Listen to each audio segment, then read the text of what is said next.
mo kanina pa. Natakot mo talaga sila. Tapang-tapangan pa yung Jiro na yun. Susurrender din pala. Marcos.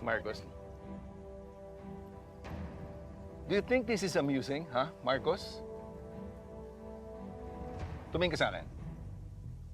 Ayoko nang mangyayari to ulit. Nagkakaintindihan tayo? Yes po pa. Siguraduhin mo lang na hindi na magiging problema yung Jiro na yan, ha? Got it pa. Ako nang bahala. Very good! That's my son. Siyempre. Alam mo, manang-mana ka talaga sa akin, ha? Ma-idol kita. Talaga? Oo! Mauna na ako pa. Okay, sige. Alam nyo, alam ko namang mali na maging duwag eh. Pero mas importante sa akin ang kinabukasan ni Jiro. So kung kinakailangan ko na magpakumbaba ako, siyempre gagawin ko. Tama lang yung ginawa mo. Tingnan mo ko. Naging matapang. At yan ang dahilan kung bakit nawala ang mga anak ko. Kaya ayos lang na maging duwag ka. Kaysa maging katulad mo ako.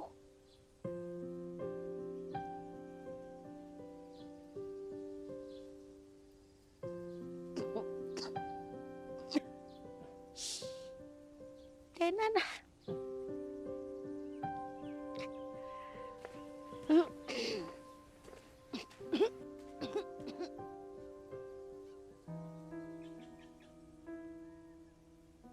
Nakita mo si nanay? Tapang-tapang niya dati pero ganyan na siya ngayon. Kausapin na kasi natin siya, ate. Sabihin natin na okay lang tayo at wala siyang kasalanan kung bakit tayo namatay. Paano pag maging bato tayo ulit? Ma-heartbroken na naman siya. Baka hindi niya kayanin this time. Ate, hindi yan. Promise. At least masasabi natin sa kanya na wala siyang kasalanan sa pagkamatay natin. Magiging at peace na rin siya. Natatakot talaga ako. Magiging okay din si nanay. Di lang naman si nanay iniisip ko eh. Eh, sino? Tayo. Paano pag dumating yung time na naging bato na tayo ulit? Iiwanan na naman natin si nanay. Ako rin naman, ate. Pero di ba nga sabi mo kay Jiro, ang unang lesson sa pagiging matapang is face your fears. Di ba? Ikaw nagsabi nun. Eh, tara na.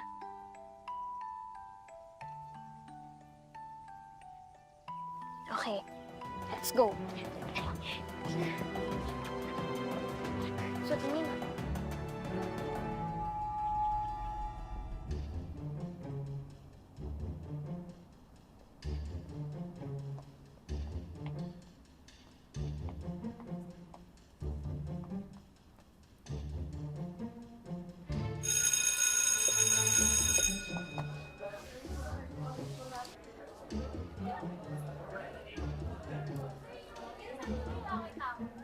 Uy, teka, bakit nandito to? Baka lilipat. Red matching OOT, di ba?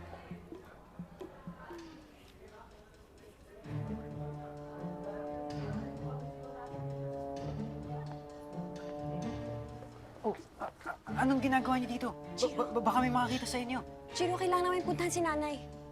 Ha? Doon, tara. Tara na, tayo.